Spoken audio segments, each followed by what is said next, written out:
Құрамына картошка қосылып жасалынатын, ерекше болып шығатын пирожки жасайтын боламыз.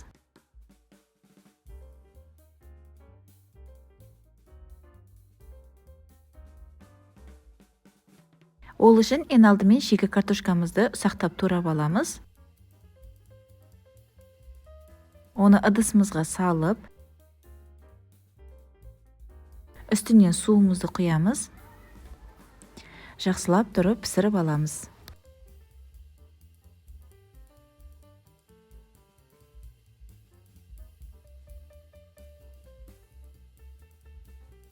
Пісірілген картошканың үстінен жұмыртқамызды салып, жақсылап тұрып, пюре қылдырып езіп аламыз.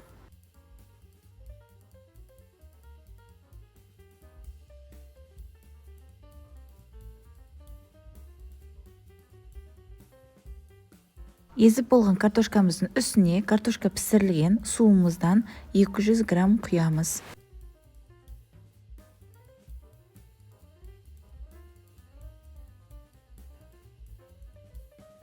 Үстінен қантымызды, тұзымызды саламыз, дрожжымызды саламыз, жақсылап тұрып араластырамыз.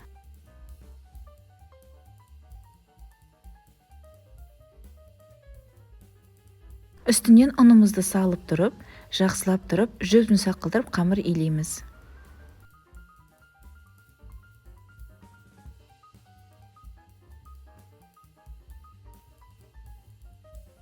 Қамырымыз кішкене жабысқақ болып шығады.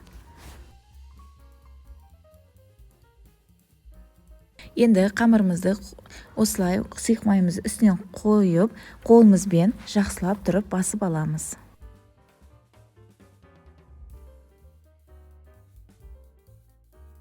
Әбден жабысқаны кеткенше дейін басып аламыз.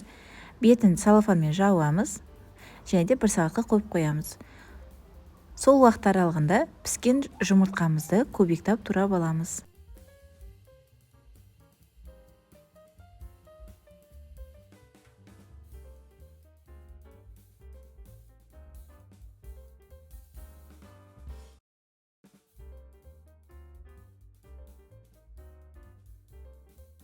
Лук, петрушка, укроп кішкентай қылдырып турап, сол жұмыртқамыздың үстінен саламыз.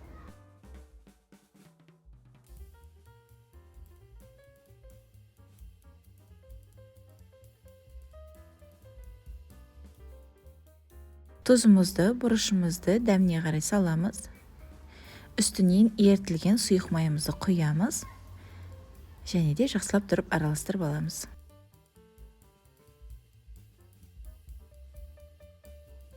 Қамырымыз осылай көтеріледі.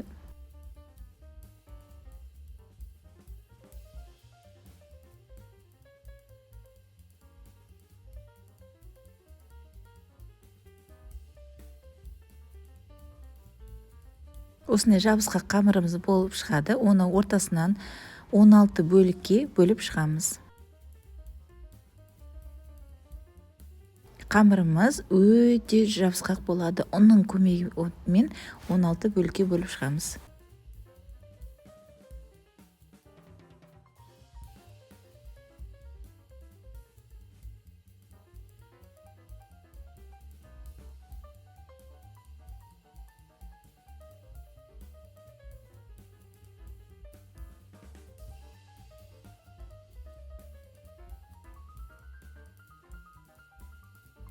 Әр бөлігіне сұйық май жағып отырып, ортасына начинкасын саламыз.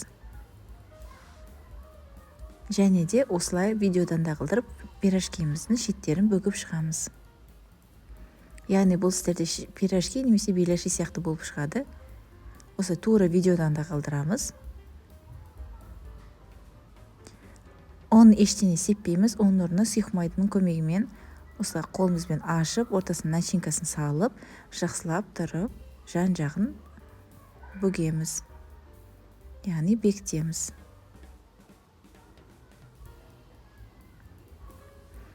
Майымызды ертерек қыздырып аламыз. Қызып тұрған майда екі жағынан қуырып аламыз. Жай отта.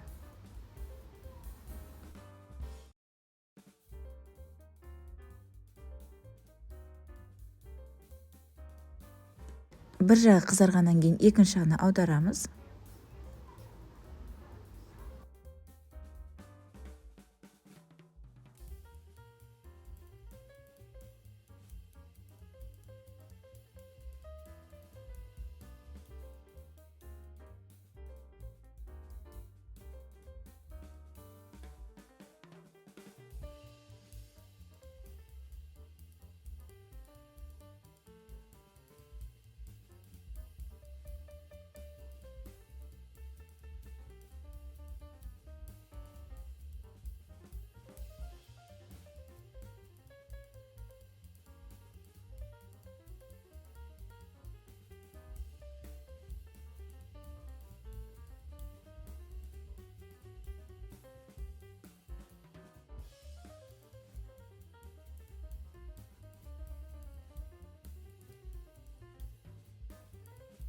Осындай ерекше болып шығатын пирожкиіміз дайын болды. Міндетті түрде дайындап көріңіздер, сіздерге аз болсын.